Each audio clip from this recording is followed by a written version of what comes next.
Bienvenidos, hermanos. Hoy tenemos el gusto de recibir a nuestros hermanos que vienen de la iglesia de Cardel. Sean bienvenidos, hermanos. Esperemos que la palabra de nuestro Señor también sea de mucha edificación para ustedes. Bueno, ya al final tendrán la oportunidad de saludarlos, platicar tal vez unos minutitos, ¿verdad? Aprovechen a los hermanos que hoy nos visitan. Y bueno, como saben, a partir de este jueves estamos dando inicio a una serie de estudios concernientes a la escatología. Esa palabra extraña, escatología, se compone de dos palabras griegas: escatos, que significa excremento, o figuradamente le llaman lo último.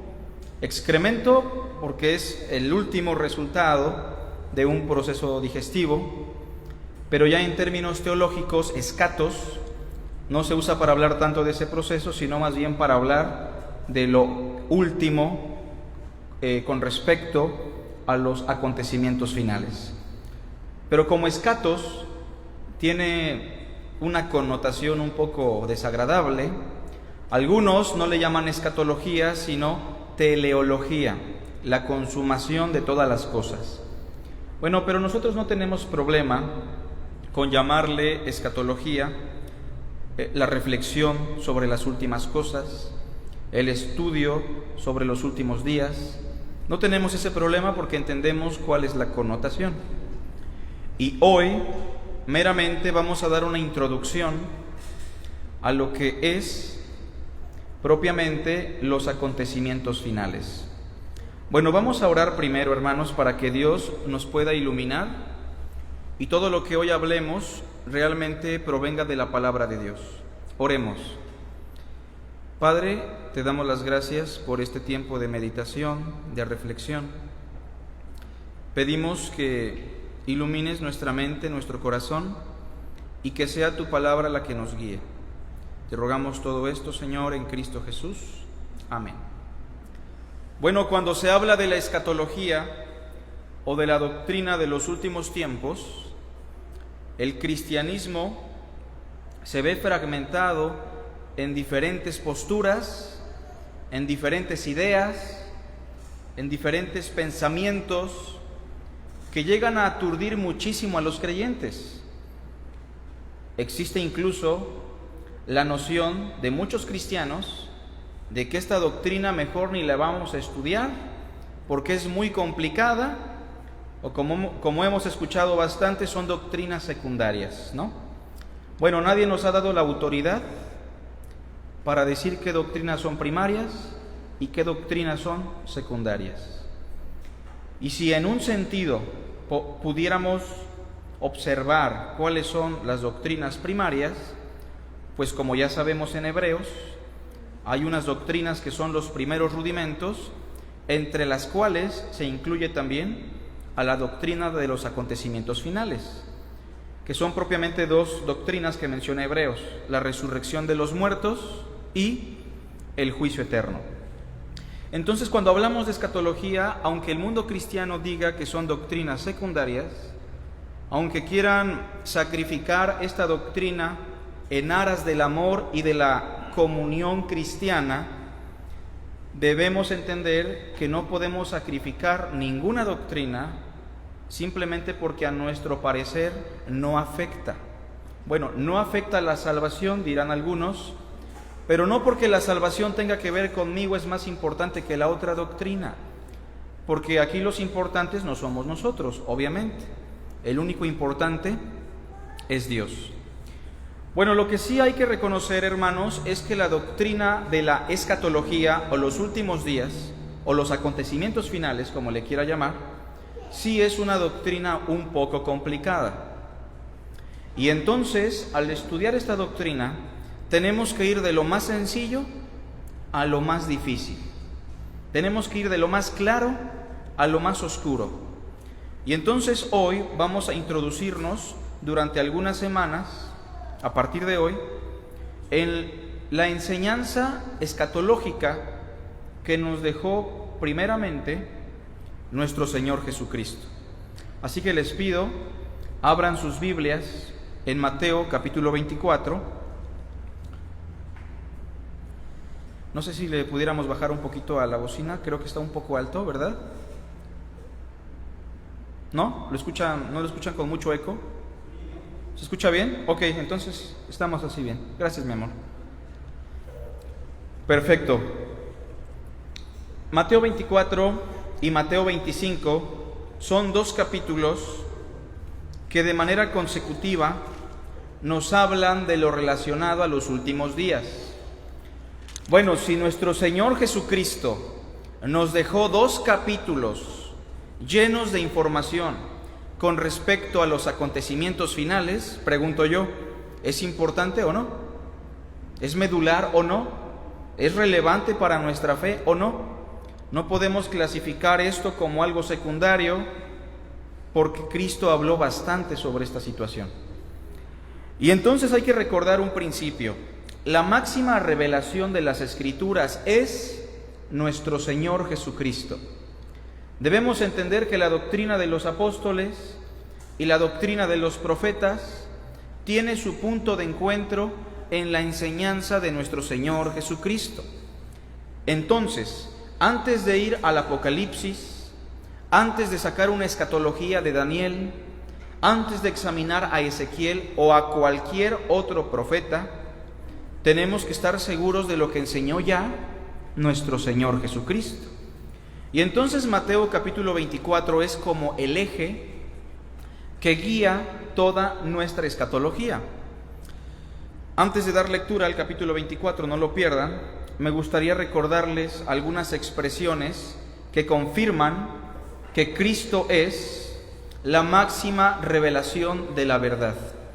¿Recuerdan ustedes tal vez cuando Cristo está platicando con una mujer samaritana y en un punto la mujer ya no quiere hablar más con él porque para ella es muy incómodo hablar del adulterio, de su adulterio, y hablar de cosas propias de la adoración entre samaritanos y judíos? Y la mujer le dice, ¿sabes qué? Cuando venga el Cristo, Él nos va a declarar todas las cosas. Entre todas las cosas equivocadas que decía esta mujer, dijo una verdad, ¿o no? Cuando venga el Cristo, Él nos declarará todas las cosas. Este es un principio que debemos recordar porque efectivamente Cristo vino para declararnos todas las cosas, incluyendo la doctrina de los acontecimientos finales. El Señor le respondió, yo soy el que habla contigo. En otra ocasión, en el monte de la transfiguración se apareció transfigurado nuestro Señor en presencia de Simón, Jacobo, Juan, y en ese momento también se apareció Moisés y Elías. ¿Lo recuerdan? Moisés como un profeta que representa la ley mosaica y Elías como un profeta propiamente de la historia de Israel. Tanto Moisés como Elías tienen peso, ¿o no? Los dos son de autoridad para el pueblo. Sin embargo, Dios el Padre habló en ese momento, ¿y qué le dijo a los apóstoles? Este es mi Hijo, amado, a Él oíd. Por encima de Moisés, y no es que estén en contra o que exista contradicción, pero por encima de Moisés y por encima de Elías, tienen que escuchar la voz de mi Hijo. Es muy importante.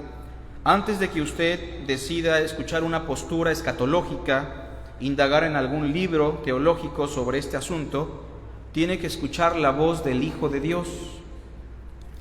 Y así pudiéramos mencionar otros textos que nos confirman que la mayor revelación de Dios es Cristo. Y entonces en Mateo 24 vamos a encontrar lo necesario para darle un marco general a nuestra escatología. Me gustaría mencionar algo, hermanos. Existen capítulos que son paralelos, o sea, capítulos en otras partes de la Biblia que nos hablan del mismo asunto. Por ejemplo, la parábola del sembrador tiene su paralelo en Marcos, en Mateo y en Lucas, ¿no? La parábola aparece 3 veces en diferentes partes. Entonces, muchas veces lo que no nos explicó Mateo no lo va a explicar Marcos, y lo que no nos explica Mateo o Marcos nos lo explica Lucas. En el caso de la escatología, el sermón de Cristo en el capítulo 24 tiene su paralelo en Marcos 13, es importante que esto lo recuerden, tiene su paralelo en Marcos 13 y en Lucas capítulo 21. O sea, que si en esta serie de estudios en Mateo se nos complica algo, ¿a dónde vamos a recurrir? A Marcos 13 o a Lucas 21. No necesitamos otra cosa, excepto los evangelios. Por otra parte, es importante considerar algo. Toda escatología que se escucha hoy día tiene que ser evaluada de acuerdo a las palabras del Señor. Recordemos lo que dijo Timoteo: si alguno no se conforma, ¿a qué? A las sanas palabras de nuestro Señor Jesucristo, tal persona está envanecida, nada sabe y delira de cuestiones necias, de las cuales nacen disputas y contiendas. ¿Y cuántas veces no? Muchos hermanos terminan peleando por cuestiones escatológicas. La razón, no conformarse a las sanas palabras de nuestro Señor Jesucristo. Bueno, entonces vamos a tratar de abordar el tema, pero sí me gustaría que usted sea como una hoja en blanco y que de manera personal empiece a estudiar el capítulo 24 de manera intensiva en casa, y de esa manera también quítese de la mente la idea de que la escatología es difícil o imposible de comprender, porque lo que Cristo habló, lo habló para su pueblo, ¿o no? Y miren, de hermanos, su vocación, que no son muchos nobles, no son muchos sabios, sino que lo necio y menospreciado de este mundo escogió Dios. En ese sentido, Dios nos habló y habló de tal forma para que nosotros le podamos entender. El capítulo 24 entonces inicia de la siguiente manera. Hoy solamente vamos a dar una introducción y vamos a ver la estructura del capítulo 24, porque si podemos estructurar desde el inicio el capítulo 24, vamos a poder diferenciar cada sección. Inicia el capítulo 24, verso 1 y 2. Cuando Jesús salió del templo y se iba, se acercaron sus discípulos para mostrarle los edificios del templo. Respondiendo él les dijo: ¿veis todo esto? De cierto os digo que no quedará aquí piedra sobre piedra que no sea derribada. El templo de Jerusalén para esta fecha ya no existe. El templo que miró el Señor, el cual le estaban presumiendo sus discípulos, no es tampoco el templo de Salomón, porque recordarán que el templo de Salomón fue destruido por el reino de los babilonios en el 605 a.C. Pero después, con Esdras y Nehemías, se va a iniciar la reedificación del templo. ¿Sí lo recuerdan? Pero esa obra queda inconclusa o queda en obra negra, y existió un rey no judío, conocido como Herodes el Grande. ¿Alguien ha escuchado sobre Herodes el Grande? ¿Les recuerda algún evento bíblico en particular? La matanza de los niños, ¿recuerdan?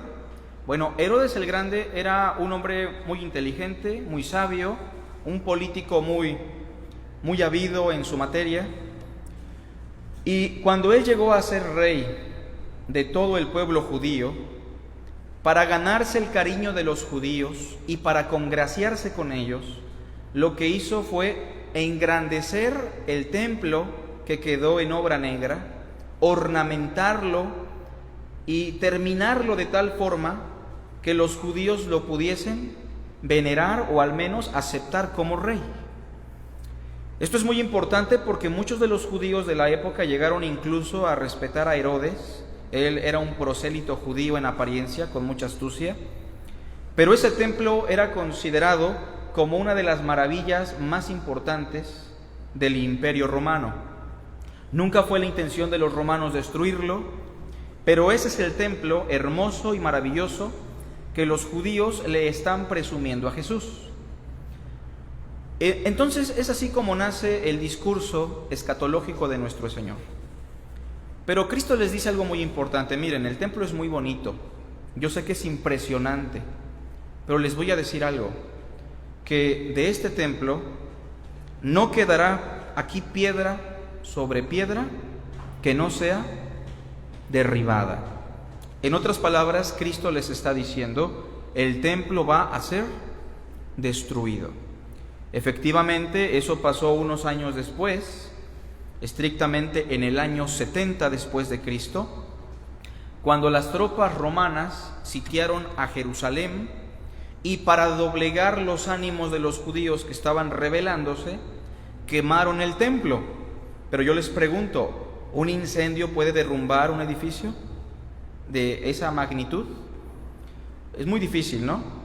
Entonces, ¿cómo es que lo llegaron a derrumbar? Pues en el templo existía una gran cantidad de oro y otros metales preciosos que con el fuego se fundieron entre las rocas, y entonces al romano o a los romanos no les pareció bien dejar el oro ahí. Y es entonces que en el año 70 empezaron a quitar piedra por piedra para extraer el oro que se había quedado fundido. Con ese oro que llevaron a Roma, construyeron el Coliseo romano, que a la fecha usted puede encontrar como una obra majestuosa de los romanos, ¿no? A la fecha sigue en pie. Y entonces el templo de adoración para el pueblo judío, ¿en qué se convirtió? En un coliseo romano. En un coliseo donde después, en unos años, van a asesinar a los hijos de Dios, devorados por leones y otras fieras, siendo espectáculo para los romanos. Bueno, entonces aquí es importante mencionar algo que si usted lo considera, le va a ayudar. Tiene que investigar la historia de Jerusalén en torno al año 70 para que pueda entender gran parte de lo que hoy vamos a hablar. ¿Por qué? Porque gran parte de lo que hoy vamos a hablar ya fue historia, no es precisamente algo futuro. Y existe un historiador judío que trabajaba para los romanos y que fue testigo ocular de la destrucción del templo en el año 70 y que dejó por escrito a detalle todo lo que él pudo atestiguar. Se llama Flavio Josefo, tal vez lo han escuchado. Es importante que usted pueda adquirir su libro en algún momento. Su libro se llama La Guerra de los Judíos. Y de esa manera puede entender un poco de la historia de Jerusalén y de la destrucción del templo que nuestro Señor está mencionando en el capítulo 24. Bueno, esto forma parte de una investigación exegética, de una investigación extrabíblica, donde vamos a recabar información histórica. Pero Flavio Josefo sí es considerado como un historiador de élite, un historiador con mucha veracidad, y en ese sentido vale la pena porque fue un testigo ocular. Bueno, cuando un judío escucha esto, o cuando los discípulos escucharon el templo va a ser destruido, lo que vino a su mente fue algo catastrófico. Ellos relacionaron la destrucción del templo de Jerusalén con el fin del mundo y con la segunda venida de Cristo, que de alguna manera ya se había explicado en otros pasajes. Parece, hermanos, que cuando Cristo les dice esto, ellos están caminando cerca del templo, ¿no? Pero en el verso 3 vemos que ya ahora, estando él sentado en el monte de los olivos, los discípulos se le acercaron aparte diciendo: Dinos, ¿cuándo serán estas cosas? ¿Y qué señal habrá de tu venida y del fin del siglo? Eso significa que la respuesta de Cristo en el verso 2 fue tan fuerte para ellos que pasaron unas horas, tal vez unos minutos, entre el camino que existe entre la ciudad y el monte de los olivos. Y en esa caminata los discípulos van reflexionando, se van preguntando, se van cuestionando, pero no se atreven a preguntarle nada, sino hasta que llegan al monte de los olivos y ya el maestro, estando sentado, les va a responder. Una cosa que me gustaría mencionar hoy es que me gustaría muchísimo que en estas lecciones ustedes puedan interrumpir si tienen un comentario, si tienen una pregunta. Es muy importante que lo haga porque muchas veces las preguntas las queremos guardar, pero se olvidan, ¿no? Si alguien tiene una pregunta, un comentario, puede levantar la mano y con mucho gusto, si está en nuestras posibilidades, responderemos. ¿Sale? La pregunta que le hacen los discípulos, hermanos, es una pregunta que contiene 3 elementos. No son 3 preguntas, es una pregunta que contiene 3 temas o 3 aspectos importantes. ¿Cuáles son? La pregunta es: ¿cuándo serán estas cosas? ¿Y qué señal habrá de tu venida y del fin del siglo? Sí es importante que fije sus ojos en la pregunta. ¿Cuántas partes hay en la pregunta? ¿Cuál es la primera? ¿Cuándo serán estas cosas? ¿En referencia a qué? A la destrucción del templo, ¿no? ¿Estamos de acuerdo todos con eso? Entonces, se nos habla del cuándo. Esa es la primera parte de la pregunta. ¿Cuándo serán estas cosas? ¿Cuándo será la destrucción del templo? Segunda parte de la pregunta: ¿y qué señal habrá de tu venida? La segunda parte de la pregunta tiene que ver propiamente con ¿qué? Con la segunda venida de Cristo, pero noten que no dice ¿y qué señales habrá antes de tu venida? ¿Verdad? ¿Verdad que no dice eso? Si dijera ¿y qué señales habrá antes de tu venida?, así podríamos interpretar todo el capítulo, pero no dice eso. El texto dice ¿y qué señal habrá de tu venida? ¿Qué señal habrá cuando tú vengas? ¿Se entiende? Es propiamente el evento. ¿Cómo sabremos que tú estás viniendo? ¿Cómo sabremos que eres tú en tu segunda venida? Y la tercera parte de la pregunta, ¿con qué tiene que ver? Con el fin del siglo. El fin del siglo, o también se puede traducir como el fin de la era. Algunas Biblias traducen como el fin del mundo. Bueno, ya explicaremos esa parte también. Entonces la pregunta se divide en 3 partes. ¿Cuáles son?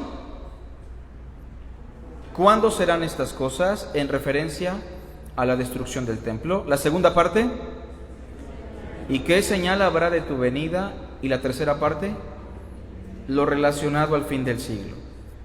Vamos entonces a estructurar el capítulo 24, o a reconocer su estructura más bien, para poder entender mejor el discurso. ¿Sale? Leamos del verso 4 en adelante. Síganme con su vista. Respondiendo Jesús les dijo: mirad que nadie os engañe, porque vendrán muchos en mi nombre diciendo: yo soy el Cristo, y a muchos engañarán. Y oiréis de guerras y rumores de guerras. Mirad que no os turbéis, porque es necesario que todo esto acontezca, pero aún no es. ¿De qué nos está hablando? Del fin. Todo lo que está diciendo está relacionado al fin. Y en el contexto, ¿al fin de qué? Al fin del siglo, ¿no? Al fin de la era, al fin del mundo. Esa expresión, pero aún no es el fin, es muy importante que la recuerde o que la subraye. Versículo 7. Porque se levantará nación contra nación y reino contra reino, y habrá pestes y hambres y terremotos en diferentes lugares. Y todo esto será principio de dolores. Esa expresión también es clave. Principio de dolores. Versículo 9. Entonces os entregarán a tribulación y os matarán, y seréis aborrecidos de todas las gentes por causa de mi nombre. Muchos tropezarán entonces, y se entregarán unos a otros, y unos a otros se aborrecerán. Y muchos falsos profetas se levantarán y engañarán a muchos. Y por haberse multiplicado la maldad, el amor de muchos se enfriará. Mas el que persevere hasta el fin, este será salvo. Otra vez aparece la expresión el fin. Lo podemos explicar después, pero es importante. Versículo 14. Y será predicado este evangelio del reino en todo el mundo, para testimonio a todas las naciones, y entonces vendrá el fin. Del verso 4 al verso 14, ¿de qué nos habla? del fin, pero no propiamente del fin, sino de las cosas que enmarcan o de las cosas que sucederán antes de que venga el fin. Nos habla del marco y nos habla de las cuestiones que propiamente estarán surgiendo, que van a caracterizar al fin de este siglo. Si notan que hay expresiones clave, versículo 6 al final, pero aún no es el fin. Versículo 8, una expresión antitética, pero esto será principio de dolores. Versículo 13, mas el que persevere hasta el fin. Y versículo 14 al final, entonces vendrá el fin. De manera que del verso 4 al verso 14, Cristo está respondiendo a la última parte de la pregunta.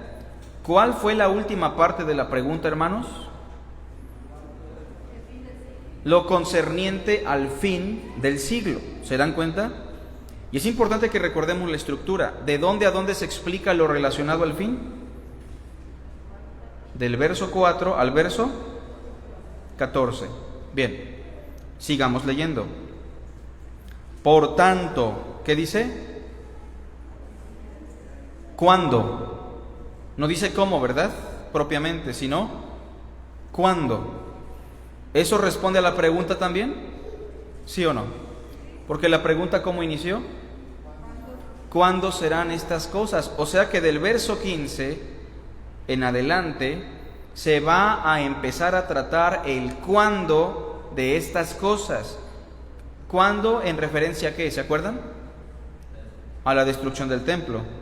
Y entonces del verso 15 en adelante se empieza a hablar de la destrucción del templo. Pero noten cómo dice: por tanto, cuando veáis en el lugar santo. ¿El lugar santo cuál es? Es el templo, obviamente. Y nos habla del cuándo, ¿sí o no? Y nos da características de cómo será también. Cuando vean en el lugar santo la abominación desoladora de que habló el profeta Daniel, el que lee, entienda. Y entonces aquí la clave también, para poder entender esta sección, ¿cuál es? Entender al profeta Daniel. Cristo nos está diciendo, la clave para entender lo que voy a decir, o lo que estoy diciendo, se encuentra en el profeta Daniel. Y entonces cuando lleguemos a esta parte, será importante echar mano del profeta Daniel. Versículo 16. Entonces los que estén en Judea, huyan a los montes. Verso 17. Y el que esté en la azotea, no descienda para tomar algo de su casa. Y el que esté en el campo, no vuelva atrás para tomar su capa. Mas ay de las que estén encintas y de las que crían en aquellos días. Orad pues que vuestra huida no sea en invierno ni en día de reposo. Porque habrá entonces, ¿cuándo, hermanos? ¿Cuándo? ¿Se acuerdan? Cuando vean en el lugar santo. En ese momento hay que relacionarlo con el verso 21. Porque habrá entonces gran tribulación, cual no la ha habido desde el principio del mundo hasta ahora, ni la habrá. Y si aquellos días no fuesen acortados, nadie sería salvo. Mas por causa de los escogidos, aquellos días serán acortados. Entonces, si alguno os dijere, mirad, aquí está el Cristo, o mirad, allí está, no lo creáis, porque se levantarán falsos cristos y falsos profetas, y harán grandes señales y prodigios, de tal manera que engañarán, si fuere posible, aún a los escogidos. Ya os lo he dicho antes, así que, si os dijeren, mirad, ¿está en el desierto? No salgáis. O mirad, ¿está en los aposentos? No lo creáis. Porque como el relámpago que sale del oriente y se muestra hasta el occidente, así será también la venida del Hijo del Hombre. Porque donde quiera que estuviera el cuerpo muerto, allí se juntarán las águilas. Del verso 15 al verso 28, ¿de qué nos habla? De lo relacionado a la destrucción del templo. Y de eso se desatan otras cosas, ¿no? como la destrucción de la ciudad, una gran tribulación hacia el pueblo judío. Pero quiero que noten que del verso 15 al verso 28 tenemos propiamente una segunda sección, la respuesta al cuándo de estas cosas. Antes de avanzar en esta estructura, me gustaría que usted pueda notar algunas diferencias entre la primera parte que acabo de mencionar y la segunda parte. La primera parte que acabo de mencionar, que es del verso 4 al verso 14, dijimos, nos habla ¿de qué? De lo relacionado al fin. Y lo que leímos del verso 15 al 28, de lo relacionado a la destrucción del templo, el cuándo. Ahora, notemos algunas diferencias. En la primera sección, ¿se habla de eventos locales o se habla de eventos globales? Quiero que noten eso, hermanos, y que me den respuesta con un pasaje en particular. La primera sección nos habla de eventos locales o de eventos globales. ¿Locales? ¿Por qué, hermana? La primera sección, del verso 4 al 14. La primera sección, hermana, es del 4 al 14, ¿verdad? Examínenlo bien, hermanos.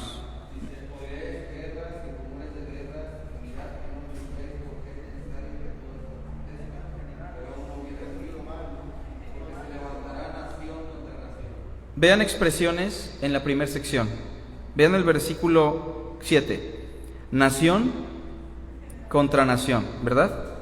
Reino contra reino. Pestes, hambres, terremotos, ¿en dónde? En diferentes lugares. Entonces sí quiero que noten, mis hermanos, que la primera sección, incluso si ven el versículo 14 cómo concluye, y será predicado este evangelio del reino en todo el mundo, para testimonio a todas las naciones. La primera sección nos habla de acontecimientos universales, globales, que no abarcan solamente a los judíos, sino ¿a quién? A todo el mundo. Porque nos está hablando de los acontecimientos universales que enmarcan al fin del siglo, que conducen al fin de la era, que conducen al fin de este mundo. Y el fin de este mundo se aproxima, y lo podemos ver aproximándose a través de guerras, pestes, hambres, terremotos en diferentes lugares, apostasía, falsos profetas, el enfriamiento del amor, la predicación del evangelio por todo el mundo, en todas las naciones. Eso que acabo de mencionar son los aspectos o características que conducen al fin de este mundo. ¿Estamos de acuerdo que son eventos universales que se han experimentado desde aquellos días hasta la fecha y que de hecho no son el indicio de que el fin ya está cerca? Porque el versículo 6 dice, pero aún no es el fin. Es necesario que todo esto acontezca, pero aún no es el fin. No se espanten, dice el Señor. Esto va a ser normal. Esto va a estar ocurriendo constantemente. Por eso deberíamos preguntarnos si el predicador, la hermana y el hermano que dicen ¿cómo está el mundo? Yo creo que el fin se acerca. Si de veras están diciendo esto con un sustento, porque el Señor está diciendo que esto va a pasar, es necesario que acontezca, pero aún no es el fin. Bueno, por esa parte, la primera sección es clara, ¿no? Eventos universales, catástrofes que van a afectar a todo el mundo. Esto enmarca el fin, pero no debemos espantarnos porque no es nuevo. La depravación moral que hoy se vive, ¿ya se vivió o no? ¿Sí o no? Ya se vivió. Los terremotos en diferentes lugares, ¿son nuevos? No son nuevos. Las guerras entre nación y nación, reino y reino, tampoco. No se espanten porque esto es necesario y no es un indicio de que ya es el fin. Sin embargo, el verso 14 sí nos dice que el indicio de que ya es el fin es la propagación del evangelio por todo el mundo. Ahora, la segunda sección, pregunto de nuevo, que es del verso 15 al verso 28. ¿Está relacionada a eventos globales o a eventos locales? ¿Cómo lo sabemos? Se refiere al pueblo de Israel. Por ejemplo, verso 15, el lugar santo. Los únicos que leyeron al profeta Daniel, ¿quiénes fueron en aquellos días? Los judíos. No se puede referir a los mayas o a los chinos. Versículo 16, ¿a quién le habla? A los que estén en Judea. Versículo 20, orad pues que vuestra huida no sea en invierno ni en día de reposo. ¿Quiénes guardan el día de reposo? Judíos. Habla de una gran tribulación en el verso 21. En ese orden y en ese contexto, ¿una gran tribulación para quién? Para los judíos, es obvio. Versículo, vean conmigo el versículo 26. Así que si os dijeren, mirad, está en el desierto, pregunto yo, ¿los brasileños tienen desierto? No, en este contexto se habla del desierto porque se está refiriendo a un pueblo en particular, a un lugar en particular, y de esta manera debemos entender la diferencia entre la primera sección y la segunda sección. Quiero preguntar, hermanos, ¿hasta aquí estamos agarrando el hilo? ¿Estamos entendiendo cómo el Señor está estructurando el sermón? La primera parte, Cristo está hablando del fin del siglo y de todo lo que va a rodear este mundo antes del fin. Esto es un ciclo constante, pero es genérico, es global, es universal. Y en la segunda sección, las cuestiones son locales.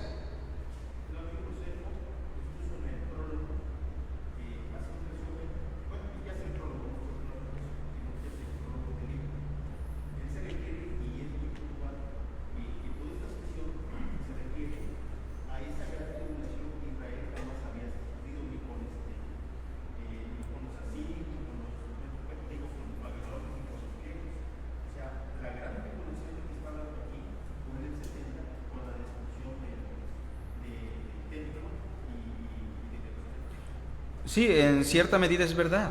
Flavio Josefo nos da o confirma a través de su relato histórico lo que el Señor ha dicho, que la gran tribulación, en este caso de la que se habla en el verso, fue específicamente para un pueblo.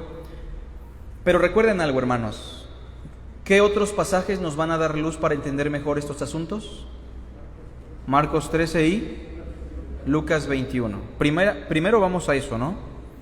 Es importante también considerar lo siguiente: si Cristo aquí nos habló de un anticristo que va a gobernar el mundo de una manera abrumadora, lo debemos aceptar, pero si no, no. Si aquí Cristo nos va a hablar de una gran tribulación de 7 años, lo debemos aceptar, si no, no. Si aquí Cristo nos va a hablar de un arrebatamiento antes de la tribulación, lo debemos aceptar, y si no, no lo debemos de aceptar. Eso es muy importante. Bueno, nos falta una sección, ¿verdad? Porque la pregunta está dividida en 3 partes, ¿no? ¿Cuál es la parte que nos falta? ¿Qué señal habrá de tu venida? Sí, ¿verdad? Vean el verso 29. Hermano Eric. En relación con esa pregunta de cuándo, qué señal habrá de tu venida, creo que empieza desde el 27. Que dice que como el relámpago que sale del oriente y se muestra hasta el occidente, así será también la venida del Hijo del Hombre. Sí, el asunto se muestra desde ahí, hermano. Solo que esas palabras fueron dirigidas especialmente a la sección anterior, pero ya es el preludio que abre a la sección en sí, porque desde ahí se está tocando el asunto de la segunda venida ya. Sin embargo, cortando bien la idea, pareciera que la idea tiene una sección distinta en el verso 29. Noten cómo inicia. E inmediatamente después. O sea, que aunque el verso 27 y 28, hermano Eric, hablan de la segunda venida, evidentemente eso no está mal, su línea de pensamiento con respecto a las cuestiones locales, donde evidentemente al final se habla de la segunda venida, termina en el verso 28, y en el verso 29 ya empieza a hablar propiamente de ese asunto de manera más detallada, ¿no? Y por eso dice, e inmediatamente después. ¿Qué es lo que traía en mente? La tribulación. Vean, la tribulación, ¿cuánto tiempo dura, hermanos? Quiero que se hagan esa pregunta, nada más por la mera lectura. E inmediatamente después de la tribulación de aquellos días, el sol se... ¿Ya pasó eso? ¿Ya se oscureció el sol? ¿No? ¿Qué dice después? La luna no dará su resplandor. ¿Ya pasó eso? Tampoco. Las estrellas caerán del cielo y las potencias de los cielos serán conmovidas. ¿Eso ya ocurrió? ¿Eso qué significa entonces? Que la gran tribulación sigue vigente y que, aunque sí efectivamente tuvo su inicio en el año 70, como explicó Rafa, la gran tribulación no quedó estática para los judíos, se extiende hasta que Cristo regrese. Entonces vean, hermanos, que ya hablando de la segunda venida, la primera cosa que debemos notar es que segundos, minutos, no sé cuánto tiempo sea, previo a que Cristo aparezca, ¿qué es lo que vamos a observar? Según el verso 29. El sol y la luna van a perder sus funciones. Nuestro planeta va a empezar a colisionar contra algunos cuerpos celestes, como estrellas o meteoritos. La gente va a estar espantada por esta situación y este es el preámbulo a la aparición de Cristo. Para más información, examinen Lucas 21 después, que es quien explica mejor este asunto. Versículo 30.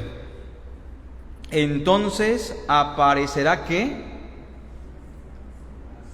¿Tiene que ver con la pregunta, hermanos? ¿Cuál es la pregunta? ¿Y qué señal habrá de tu venida? ¿Qué señal habrá de tu venida? ¿Se acuerdan que les dije que la pregunta no es ¿y qué señales habrá antes de que tú vengas? Esa no es la pregunta es ¿y qué señal habrá de tu venida? Y Cristo responde: entonces aparecerá la señal del Hijo del Hombre en el cielo, y entonces lamentarán todas las tribus de la tierra, y verán ¿a quién? Entonces, ¿cuál es la gran señal que esperamos? Cristo mismo es la señal. Cristo está diciendo, la señal soy yo mismo. Cuando vean que el universo está básicamente siendo destruido, cuando está en su colapso, en ese momento la señal seré yo. Me van a mirar a mí. Y como lo dijera Apocalipsis o Zacarías, y mirarán a mí, a quien traspasaron, y harán lamentación. Y entonces, mis hermanos, en ese contexto, dice que vendrá con poder y gran gloria. Verso 31, y enviará a sus ángeles con gran voz de trompeta. Cuando Cristo aparezca en los cielos, ¿qué es lo que va a ocurrir inmediatamente? Sus ángeles van a ser enviados, como con voz de gran trompeta, y juntarán a sus escogidos de los cuatro vientos desde un extremo del cielo hasta el otro. ¿Cómo se le llama a esto en la teología de Pablo? El arrebatamiento. Pero yo pregunto, meramente por la lectura, ¿es antes de una tribulación o después de la tribulación? O sea, por la lectura que estamos haciendo es tan obvio que inmediatamente después de la tribulación de aquellos días, el universo va a colapsar, Cristo va a aparecer y los escogidos van a ser levantados. ¿Es lo que dice el texto o no? Es tan obvio, es tan claro, no es tan enredado, no tenemos que confundirnos tanto. Versículo 32. De la higuera aprended la parábola.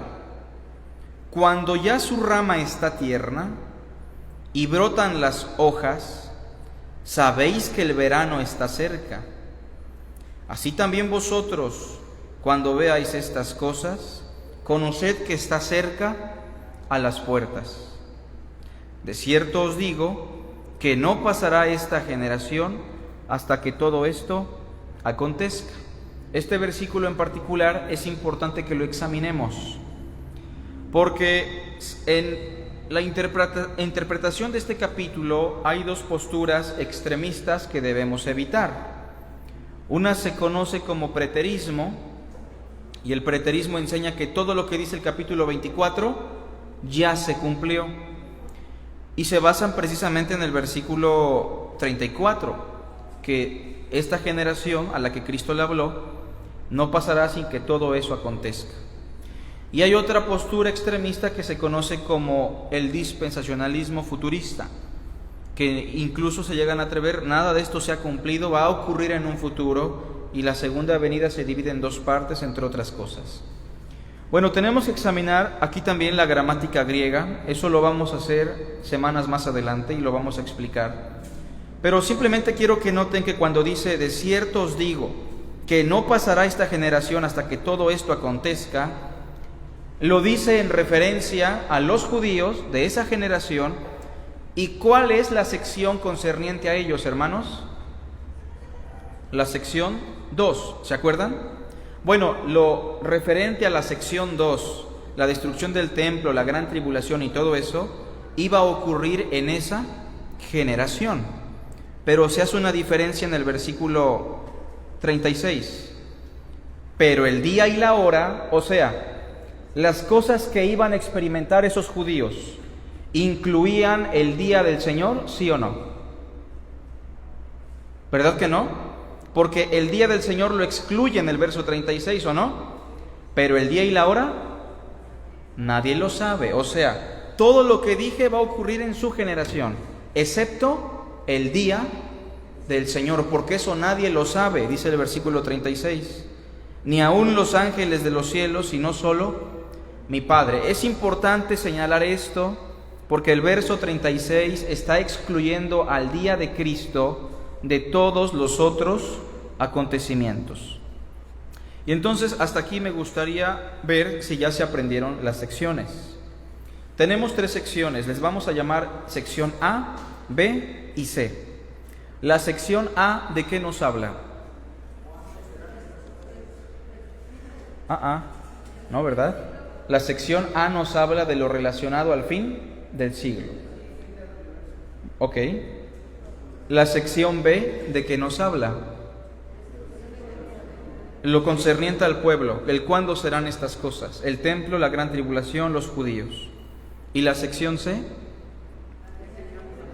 Nos habla propiamente de la segunda venida. Y que de hecho la sección C la debemos considerar todo lo que resta del capítulo 24 y aún el capítulo 25. ¿De qué sigue hablando, hermanos? De la segunda venida, pero con algunas parábolas, como la parábola de las 10 vírgenes, la parábola de los talentos y la explicación del juicio. En ese sentido, yo quiero que noten que Cristo fue muy sistemático, muy simétrico a la hora de explicarnos las cosas concernientes a los últimos tiempos. Hoy entonces damos la estructura y explicaremos únicamente la sección A. Damos inicio entonces al estudio. Capítulo 24, hermanos. Vamos a explicar del verso 4 al verso 15. Pregunto de nuevo, ¿nadie tiene dudas sobre la estructura? ¿A todos les quedó claro? Bien. ¿Cuál va a ser la tarea antes de que demos inicio a esto? Que en casa usted haga la estructura de Marcos y ¿de quién más? De Lucas. Marcos 13, Lucas 21. Si usted hace la estructura, entonces va a poder cuadrar correctamente cuando quiera comparar. Vamos a dar lectura del verso 4. Dice: respondiendo Jesús les dijo: mirad que nadie os engañe, porque vendrán muchos en mi nombre diciendo yo soy el Cristo, y a muchos se engañarán. Y oiréis de guerras y rumores de guerras. Mirad que no os turbéis, porque es necesario que todo esto acontezca, pero aún no es el fin. Número 1, o primer punto a tratar en esta sección. Todo lo que dice el verso 4 al verso 14 trata sobre eventos universales que caracterizarán a nuestro mundo antes del fin. Repito, todo lo que dice el verso 4 hasta el verso 14 trata sobre eventos universales o globales que caracterizan a nuestro mundo antes del fin. Son eventos universales, ¿sí, hermano?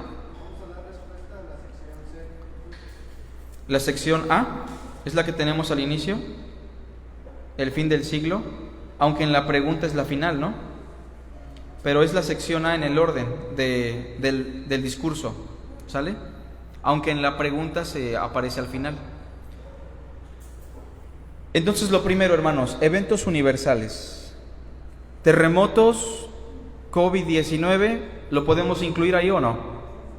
La peste negra, cualquier otra cosa, la viruela, el ébola, los tsunamis en Japón, en Tailandia, el terremoto del 85, el terremoto que acabó con Santorini, catástrofes, guerras, el conflicto palestino, la Primera y Segunda Guerra Mundial, las cruzadas, la Santa Inquisición, la manifestación de falsos profetas, la manifestación de Cash Luna, incluso lo podemos incluir ahí, la manifestación de falsos cristos en Rusia, en Brasil, en Medio Oriente, en Corea, la falta de amor de los hijos hacia los padres. Versículo 10, hermanos tropezando en la fe y traicionando a los otros hermanos. Falsos profetas en el verso 11, una gran depravación en el verso 12, falta de amor, la predicación del Evangelio por todo el mundo, la expansión del Evangelio por todas partes. Todo esto son acontecimientos universales. Sin embargo, hay cosas que debemos considerar. Número 2, versículo 6 al final. Todas estas cosas no son un indicativo de que ya viene el fin. ¿Se dan cuenta de eso? Pero aún no es el fin. Es que el COVID-19 ya llegó, ¿no? Es que cómo está proliferando lo del homosexualismo, de seguro que ya está bien cerquita el fin. Bueno, no hay nada nuevo debajo del sol, ¿no? Los romanos eran igual de homosexuales que los veracruzanos, si lo queremos pensar así, o que cualquier otra persona en este mundo. Los griegos estaban igual de depravados, tenían la costumbre incluso de tener una especie de amante joven, pagarle los estudios, siempre y cuando le pagara con relaciones amorosas. O sea que la depravación moral siempre ha sido la misma, ¿no? Ha estado legalizada ya en otras partes del mundo y en otras épocas de la historia. Terremotos no es algo nuevo, pestes tampoco. Esta peste que estamos experimentando ni siquiera se puede comparar a otras pestes que sí fueron mortales y en donde ni siquiera existía el avance médico para poderlas tratar. Pobreza siempre ha existido. Hombres que prometen libertad y riqueza también. En ese sentido, entendamos que las cosas que se viven en este mundo no son un indicativo de que ya es el fin. Es importante esto, hermanos. ¿De dónde nos basamos? Verso 6. Es necesario que todo esto acontezca, pero aún no es el fin. Entendamos que nada es nuevo. Todo ha ocurrido desde que Cristo se fue hasta que Cristo regrese. Tercera cosa que debemos considerar. Ya dijimos, son eventos universales. Ya dijimos, número 2, son eventos que caracterizan a este mundo, pero que nos indican que ya viene el fin. Y número 3, versículo 8, todo esto será principio de dolores. Todas estas cosas serán más constantes y serán más intensas. Esa es la tercera cosa que debemos entender. Todas estas cosas serán más constantes y serán más intensas. Principio de dolores es una expresión figurativa que nos lleva a la imagen de una mujer que va a dar a luz. Aquí tenemos hermanas que han dado a luz, ¿no? ¿Pueden levantar la mano cuántas son? Son bastantes, ¿no? Bueno, ya fueron poquitas con la mano arriba. Bueno, fueron varias. Bueno, ¿cuál es la primera cosa que te indica que el niño ya viene? El dolor, ¿verdad? Pero en particular hay algo, cuando se rompe la fuente. Y en ese momento inicia un proceso de dolor que se conoce como las contracciones. ¿Cuáles son las características de las contracciones, hermanas? Que son más constantes cada vez a medida que se acerca el alumbramiento, pero no solo son más constantes, son más fuertes. Y cuando se usa esta expresión principio de dolores, esta expresión muchas veces se usaba para hablar del inicio del parto de una mujer. Pero esta expresión Cristo la está usando en el ámbito de la escatología para darnos a entender que todo lo que se describe del verso 4 al verso 14 será más constante cada vez y más intenso a medida que llega ¿quién? Cristo, o en el contexto, el fin del siglo. ¿Queda claro esto?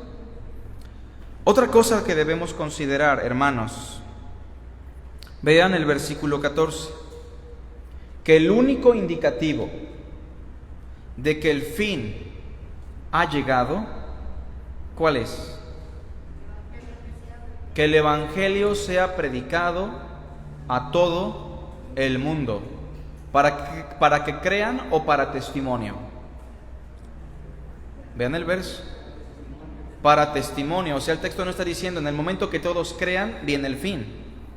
El texto dice en el momento que todos tengan el testimonio, o no habla especialmente de personas, sino de lugares, ¿no? Naciones. En el momento que toda nación tenga contacto con el Evangelio, entonces vendrá el fin. Bueno, aquí entendamos que nación no se refiere propiamente a las naciones que usted conoce. Existen pequeñas tribus, existen pequeños pueblos dentro de la selva o en algunas otras regiones áridas y muy lejanas, a las cuales aún no les ha llegado el Evangelio. Y es por eso que necesitamos misioneros, ¿no? Es por eso que necesitamos gente que haga una labor apostólica y lleve el mensaje a otras partes.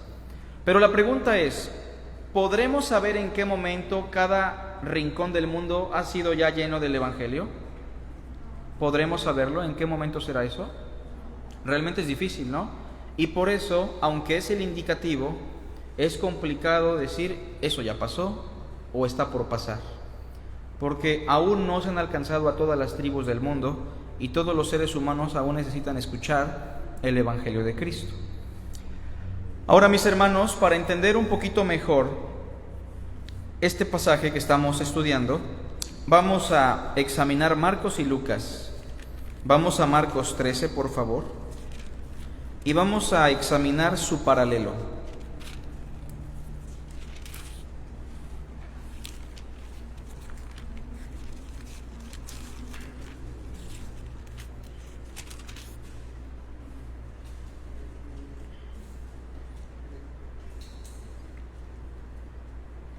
Vean el verso 5, por favor.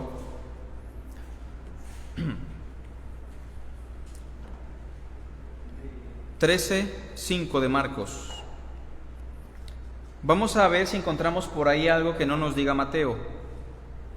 Jesús, respondiéndoles, comenzó a decir: mirad que nadie os engañe. Es lo mismo aparentemente, ¿no? Porque vendrán muchos en mi nombre diciendo yo soy el Cristo, y engañarán a muchos.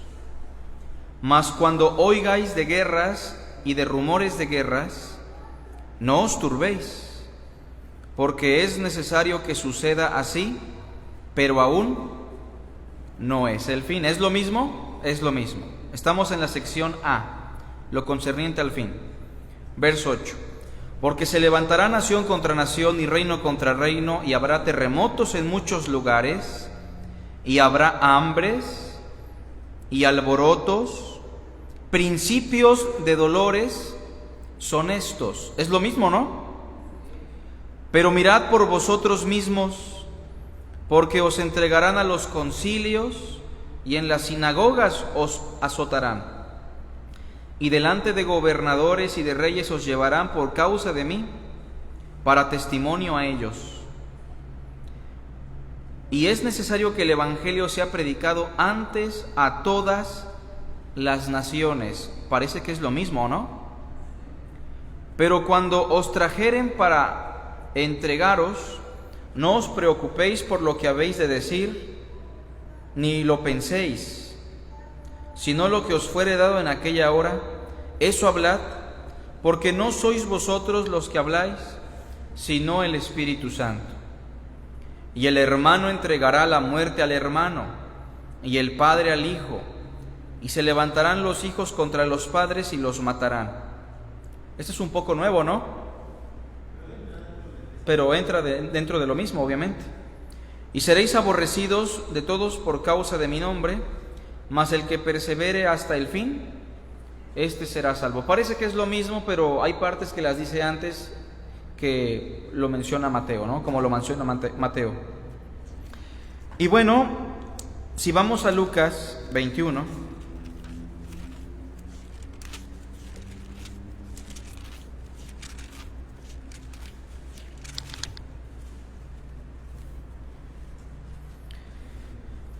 Versículo 8.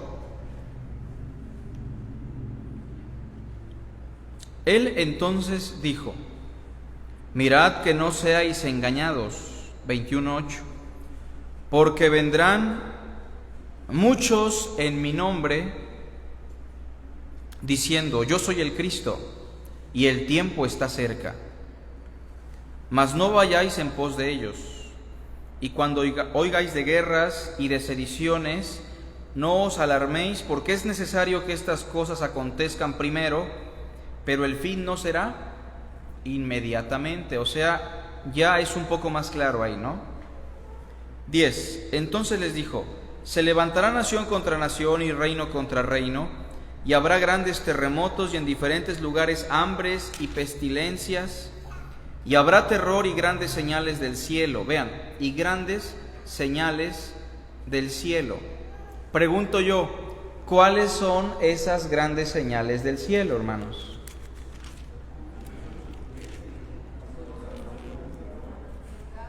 A ver, escuchamos poco a poco. Hermano Rafa.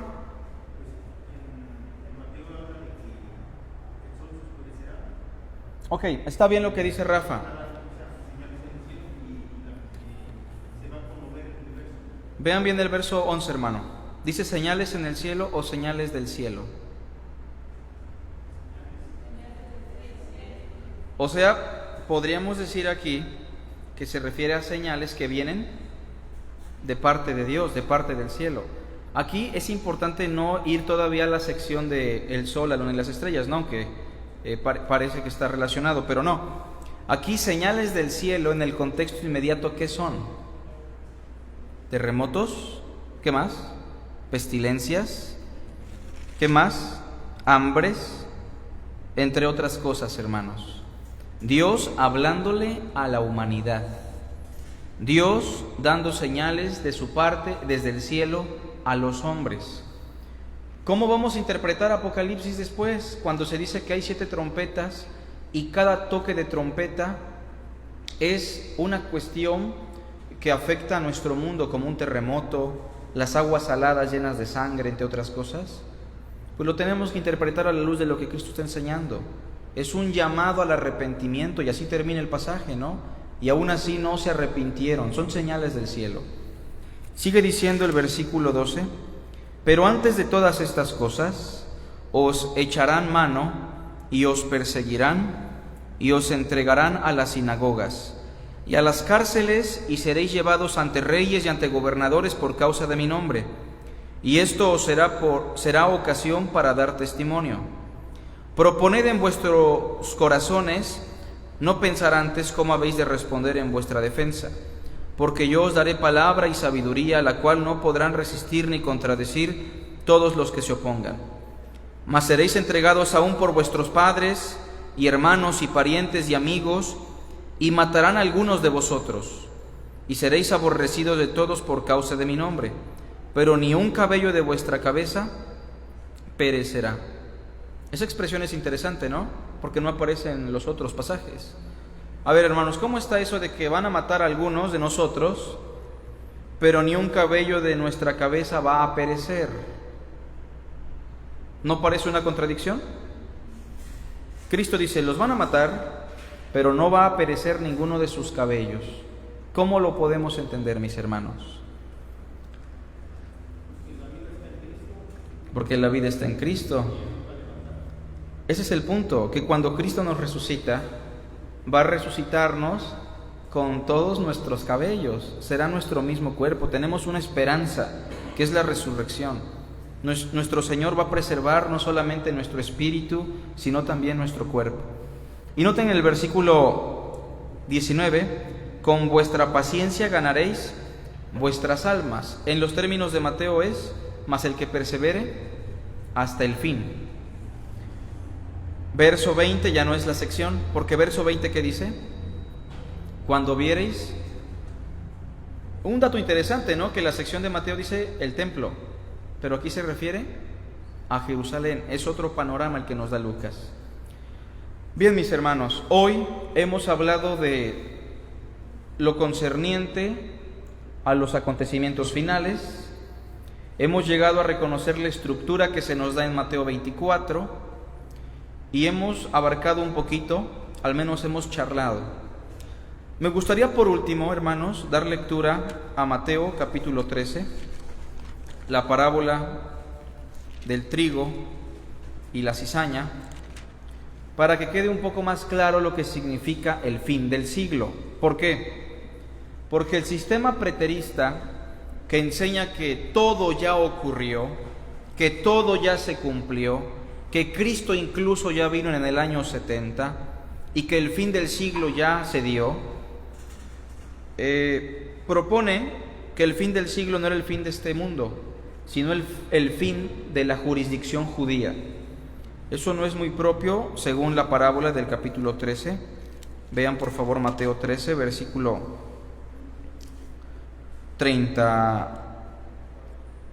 24. 13:24. Vamos a llegar un poco aquí a la conclusión de lo que es el fin del siglo. Les refirió otra parábola diciendo: el reino de los cielos es semejante a un hombre que sembró buena semilla en su campo.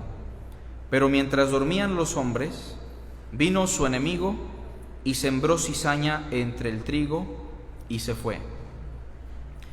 Y cuando salió la hierba y dio fruto, entonces apareció también la cizaña. Vinieron entonces los siervos del padre de familia y le dijeron: Señor, ¿no sembraste buena semilla en tu campo? ¿De dónde pues tienes cizaña? Él les dijo: un enemigo ha hecho esto. Y los siervos le dijeron: ¿quieres pues que vayamos y la arranquemos? Él les dijo: no sea que al arrancar la cizaña arranquéis también con ella el trigo.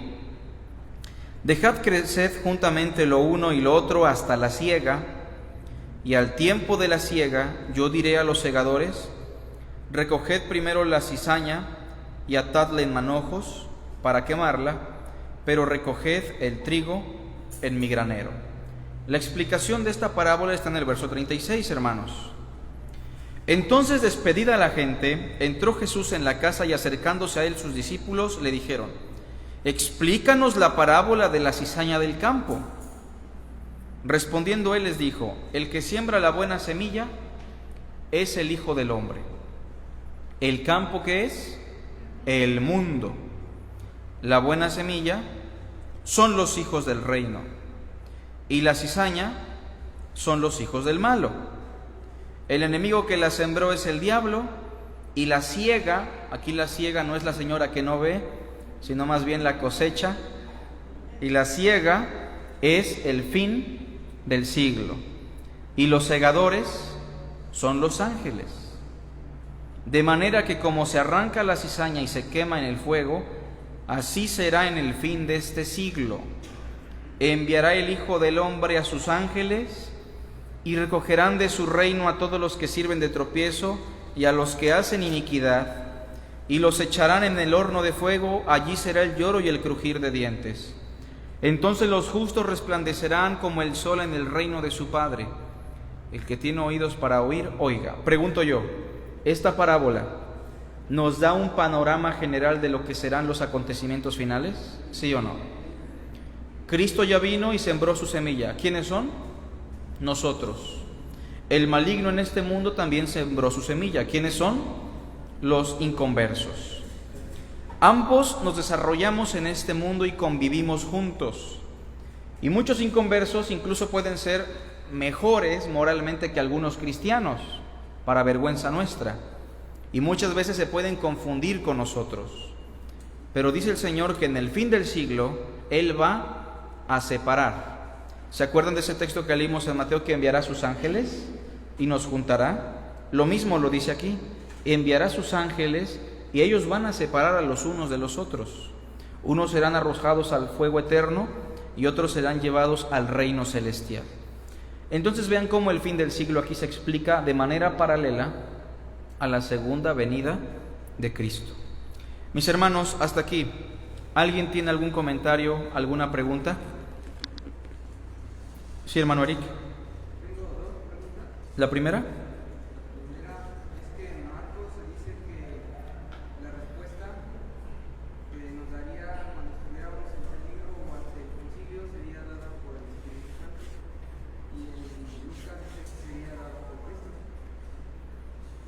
La pregunta es ¿por qué en uno dice Cristo y en otro dice el Espíritu? Bueno, lo primero que debemos entender es que a la luz de los textos didácticos, Cristo y el Espíritu son dos personas distinguibles, obviamente, ¿no? Lo que sí es verdad es que el Espíritu Santo forma parte de la naturaleza de Cristo, puesto que ambos son Dios. Y en algunas ocasiones vas a encontrar, hermano, que al Espíritu Santo se le llama el Espíritu de Cristo. Romanos capítulo 8, verso 9. Mas vosotros no vivís según la carne, sino según el Espíritu de Dios. Y si alguno no tiene el Espíritu de Cristo, no es de Él. Entonces, cuando el Espíritu nos habla, realmente nos habla Cristo, porque la función del Espíritu Santo, ¿cuál es? Simplemente recordarnos las palabras de Cristo. Entonces, Cristo nos habla a través de su Espíritu. Se tiene que hacer una serie de silogismos, ¿no? La palabra de Dios siempre ha de ser la palabra de Cristo. 2. El Espíritu Santo es quien nos recuerda las palabras de Cristo. La conclusión, cada vez que nos habla el Espíritu, nos está hablando el mismo Cristo.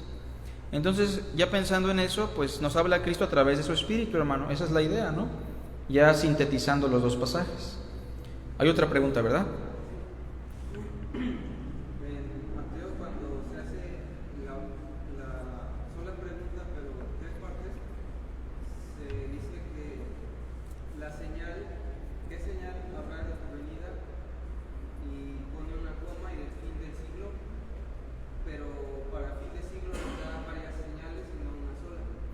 Claro, primero, la segunda venida y el fin del siglo son la misma cosa. Son dos términos distintos, pero que hablan de un mismo acontecimiento. Fin del siglo en referencia al fin de este mundo, ¿no? Los cielos y la tierra pasarán.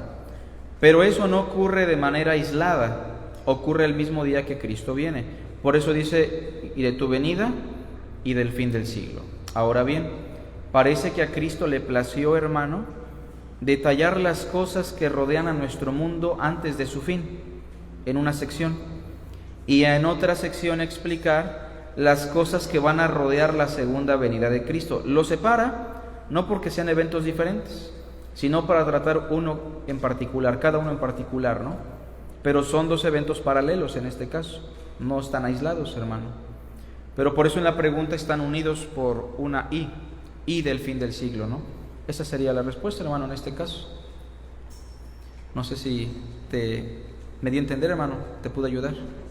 ¿Sí? Más bien mi duda era si en Mateo,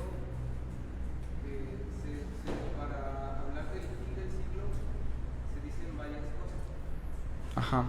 Y la pregunta de los apóstoles... Ah, ok, ya te entendí. Sí, es que la señal está en referencia únicamente a la venida, hermano.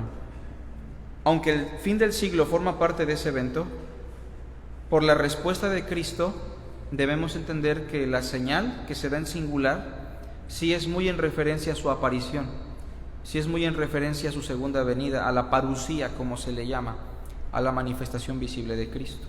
Porque el asunto no lo trata en la primera sección. En la primera sección da simplemente características de lo que va a surgir en este mundo, ¿no? Entonces ya por la respuesta parece que sí se refiere nada más, hermano, a la segunda venida, ¿no? Sí, mi hermano. Gracias por las preguntas, Eric. ¿Alguien más, hermanos? ¿Comentarios? ¿Nadie, hermanos? Bien. ¿Aurelio? ¿No? Bueno, hermanos, vamos a hacer una oración para concluir, si no hay preguntas. Les animamos a nuestros hermanos de Cardel, si quieren seguir la transmisión la semana que viene, ¿verdad?, para que puedan seguir estudiando. Vamos a orar, hermanos, por este tiempo. Gracias, Padre, por tu palabra. Gracias por los hermanos que hoy escuchan tu mensaje. Gracias por las preguntas también que hoy hizo mi hermano Eric, los comentarios de Rafa, que son para la edificación de tu iglesia. Bendice las ofrendas que vamos a dar, Señor, que sean para tu honra y para tu gloria. Te damos a ti las gracias.